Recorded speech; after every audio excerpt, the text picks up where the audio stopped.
Bonjour, je m'appelle Yann Bénard, je suis coach de tennis, préparateur mental.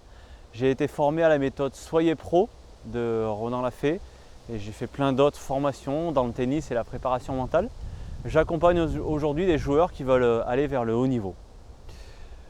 Dans les vidéos précédentes, je vous expliquais que mon but est de vous présenter comment faire pour exploiter pleinement votre potentiel, pour aller vers vos rêves et vivre vos objectifs. Et dans la dernière vidéo, j'ai parlé du fait que chaque joueur était unique et aujourd'hui je vais vous parler plus précisément de la technique. Alors habituellement, on enseigne et on apprend la technique en s'appuyant sur des fondamentaux. Voilà, par exemple le plan de frappe, l'orientation du tamis, l'ancrage, etc. Et pourtant, chaque joueur est différent. Vous êtes plus ou moins souple, vous avez des caractéristiques qui sont propres à vous-même. Chacun a un œil directeur, certains sont aériens, d'autres terriens.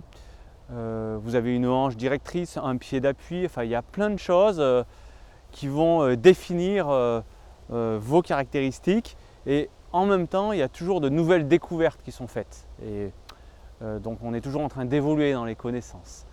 Donc tout ceci, ça fait que chaque joueur va avoir un bagage, va avoir quelque chose de particulier. Il va falloir construire cette technique avec toutes ses particularités.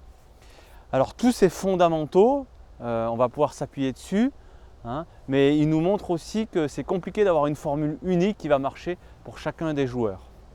Et comme je disais dans la vidéo précédente, du coup le mieux, ça va être de s'appuyer sur vos ressentis, sur ce que vous sentez, sur ce que votre corps ressent.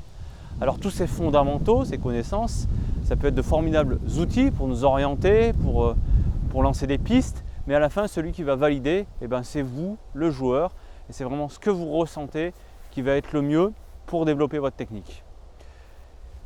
Si par exemple, je suis en train de travailler mon coup droit, habituellement on parle de plan de frappe sur les plans de fond de cours, sur les frappes de fond de cours, donc je peux essayer de frapper la balle 20, 30, 40 cm devant ma hanche. Mais ce qui va être vraiment important finalement, c'est au moment où je frappe la balle, qu'est-ce que je sens? Est-ce que je me sens en harmonie? Est-ce que je me sens fluide? Est-ce que je me sens relâché? Parce que votre corps, lui, il ne peut pas se tromper. Ce que vous ressentez, c'est ce qu'il y a de mieux, c'est le meilleur indicateur. Et peut-être que d'ailleurs, vous allez vous rendre compte que vous êtes plus à l'aise quand votre plan de frappe est un petit peu moins devant. Parce que vous avez une particularité biomécanique.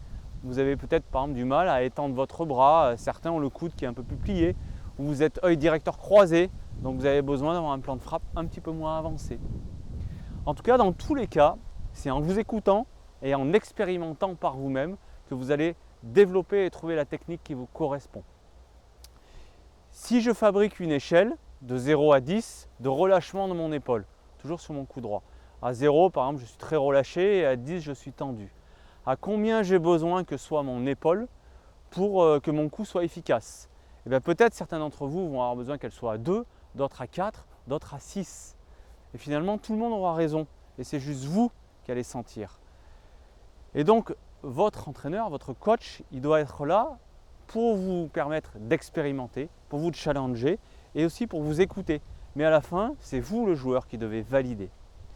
Et donc on en vient à une notion très importante qui va nous permettre de développer tout ceci, c'est la connaissance de soi. Parce que pour pouvoir évaluer, pour pouvoir sentir mon épaule par exemple, pour pouvoir personnaliser tout ça et m'écouter, je vais avoir besoin de me connaître et de développer quelque chose de fondamental qui est la connaissance de soi. Et c'est ce que je vous présenterai dans une prochaine vidéo. Qu'est-ce que c'est que la connaissance de soi et comment la développer ?